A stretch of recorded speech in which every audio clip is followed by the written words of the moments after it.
Los últimos datos de la inflación, que en algunos países apunta incluso a 2 dígitos, parece de alguna manera reavivar, agudizar ese dilema que tienen los bancos centrales, con 2 ejemplos claros, la Reserva Federal y el Banco Central Europeo. La Reserva Federal tiene un doble mandato, que es controlar la inflación, que podríamos decir que es el principal, aunque no el único, porque también debe contribuir al crecimiento. El mandato del Banco Central Europeo es más estrecho, que es controlar la inflación.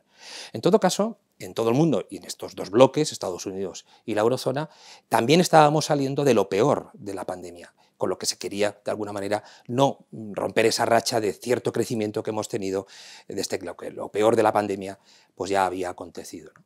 Y aquí es el gran dilema. ¿Suben los tipos de interés? ¿Cuánto? ¿Con qué intensidad? Ese dilema no se planteó en las 2 últimas crisis, en la crisis del 2008 ni en la crisis de la pandemia, porque en aquel momento, como se iba a una recesión, y no había inflación, pues lógicamente solo había que reducir tipos. Pero ahora tenemos un problema más serio, porque ahora tenemos una inflación que parece que además va a más, por lo menos en los próximos meses, y eso obliga a plantearse hasta dónde deben producirse la subida de tipos de interés, que se va a producir en los 2 lados, parece que con más intensidad en Estados Unidos, y sobre todo con qué velocidad. Se prevén subidas de tipos de interés en este contexto inflacionario en los próximos meses.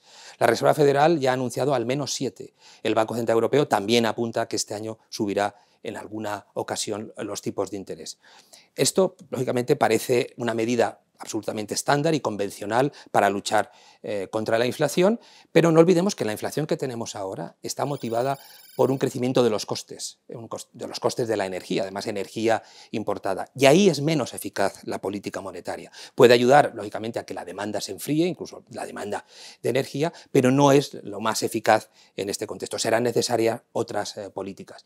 El cambio en la estrategia de política monetaria, que fundamentalmente es subida de tipos y retirada de estímulos monetarios, los estímulos monetarios básicamente era comprar bonos, y muchos de ellos eran bonos de deuda soberana, puede tener efectos importantes sobre la deuda de los países más endeudados, porque hasta ahora han estado en una posición bastante cómoda, en la que lógicamente los bancos centrales compraban sin ninguna restricción aparente, pues prácticamente toda la deuda necesaria para mantener los tipos de interés y las primas de riesgo de alguna manera bajo control, pero ahora, conforme se retiran los estímulos y los tipos de interés suben, pues lógicamente puede haber dificultades para mantener ese coste financiero de la deuda. De hecho, ya se está observando una subida de tipos de la deuda, sobre todo de la deuda de los países periféricos en la eurozona, aunque en general la subida es para todos los países, y el problema es si en el futuro, conforme se vayan retirando más los estímulos, se puede generar pues, de alguna manera problemas de fragmentación